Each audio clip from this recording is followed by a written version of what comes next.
رات کا آخری پہر تھا۔ گاؤں کی تاریکی میں چراغوں کی لو لرز رہی تھی۔ چارپائی پر صابر اونگھ رہا تھا کہ اچانک دروازے پر زوردار دستک ہوئی۔ دستک میں بے چینی تھی، جیسے کوئی بھاگتا ہوا سایہ پناہ مانگ رہا ہو۔ صابا نے چادر اوڑھتے ہوئے دروازے کی طرف قدم بڑھایا۔ صابر نے آنکھیں موندے ہوئے کہا، دیکھ تو کون ہے، یہ وقت کس کا آنا ہوا؟ صابا نے بغیر جواب دیے کنڈی کھول دی۔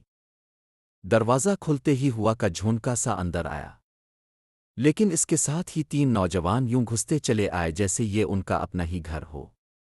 صابا کی عقل دنگ رہ گئی، اس کی زبان گویا کھو گئی تھی۔ چپ رہا، آواز نہ نکالنا، یہ کہتے ہوئے ایک نوجوان نے اس کا منہ کس کر باندھ دیا۔ صابا کی چیخ گلوں میں ہی دب گئی۔ دوسرے نے اس کے ہاتھ پکڑ لیے۔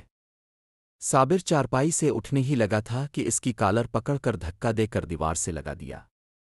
ان تینوں نے صابر کو کونے میں بٹھا کر اس کے ہاتھ پاؤں باندھ دیے۔ پھر وہ دوسرے کمرے کی طرف بڑھے۔ ارم وہاں سو رہی تھی، معصوم نیند میں کروٹیں بدل رہی تھی۔ نوجوانوں نے اس کمرے کا دروازہ اندر سے بند کر لیا۔ صابر کی آنکھوں سے آنسو بہہ رہے تھے۔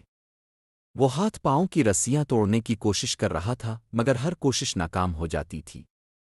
اس کی بیٹی، اس کی ارم اس کے سامنے تھی اور وہ کچھ نہیں کر سکتا تھا۔ آوازیں آنے لگیں، اندر سے کچھ کہہ رہے تھے، مگر صابر کی سماعت صرف اپنے دل کی دھڑکن سن رہی تھی۔ صابر ہمارے گاؤں کا ایک ایماندار شخص تھا۔ اس کی چند ایکڑ زمین تھی جس کو وہ خود ہی کاشت کرتا تھا۔ وہ زیادہ خوشحال نہیں تھا مگر بدحال بھی نہ تھا۔ دونوں میاں بیوی محنتی تھے، یوں اچھا گزارا ہو رہا تھے۔ صابر کو اللہ نے ایک بیٹے اور ایک بیٹی سے نوازا تھا۔ عامر اور ارم بڑے پیارے بچے تھے۔ وہ آزاد فضاؤں کے پروردہ تھے، کھیتوں میں کھیل کود کر بڑے ہوئے تھے۔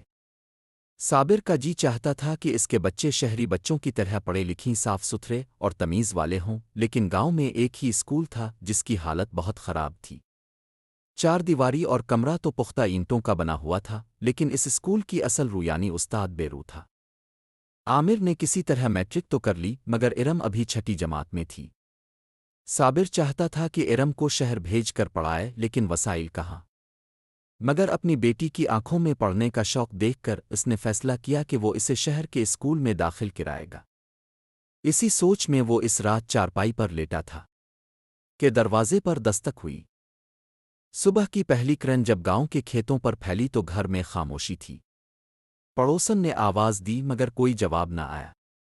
پھر اس نے دروازے سے جھانک کر دیکھا تو اس کی چیخ نکل گئی۔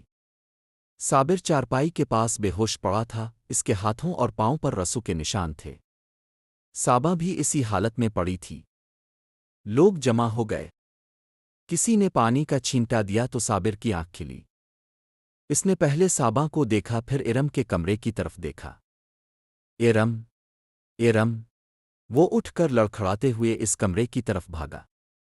دروازہ کھلا تھا، کمرہ خالی تھا۔ ارم کی چارپائی پر خون کے دھبے تھے اور کھڑکی ٹوٹی ہوئی تھی۔ صابر کی چیخ پورے گاؤں میں گونجی۔ اس نے پولیس کو اطلاع کی، مگر پولیس والے نے کہا، صابر صاحب، بغیر سرچ وارنٹ کے کچھ نہیں ہو سکتا۔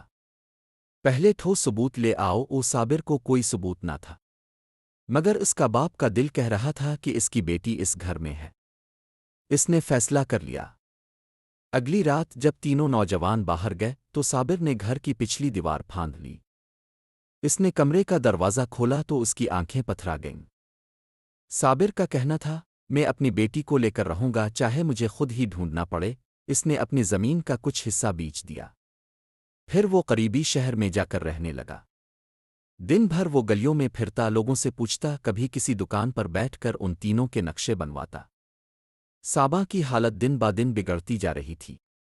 ڈاکٹر نے بتایا کہ اسے شدید ڈپریشن ہے اور اس کا واحد علاج ارم کی واپسی ہے۔ ایک دن صابر کو کسی نے بتایا کہ شہر کے ایک علاقے میں کچھ نوجوان رہتے ہیں جو باہر سے آئے ہوئے ہیں اور ان کے پاس ایک لڑکی ہے۔ صابر کا دل زور سے دھڑکا۔ وہ رات کو تنہا اس علاقے میں پہنچ گیا۔ اس نے گلی کے کونے پر بیٹھ کر دیکھنا شروع کیا۔ صبح تک اس نے تین نوجوانوں کو دیکھا جو بالکل ویسے ہی تھے جیسے اس نے رات کو بتایا تھا۔ آنکھوں کے سامنے اندھیرا چھا گیا۔ وہ چیخنا چاہتا تھا مگر ایک نوجوان نے اس کے منہ پر ہاتھ رکھ دیا۔ چپ رہا بوڑھے ورنہ تیری بیوی کو اور کچھ کر دیں گے، صابر کی ساری قوت جواب دے گئی۔ وہ کانپتا ہوا دیوار سے لگ گیا۔ اس کی نگاہیں ان تینوں پر جمی تھیں جو اس کے گھر میں اس طرح گھس آئے تھے جیسے کوئی کھیل ہو۔ امی میں بہت ڈر رہی تھی، صابا نے اسے سینے سے لگا لیا۔ اب کوئی ڈر نہیں بیٹا، ہم ہیں نا۔ وہ عامر بھی وہاں تھا، وہ کمرے کے کونے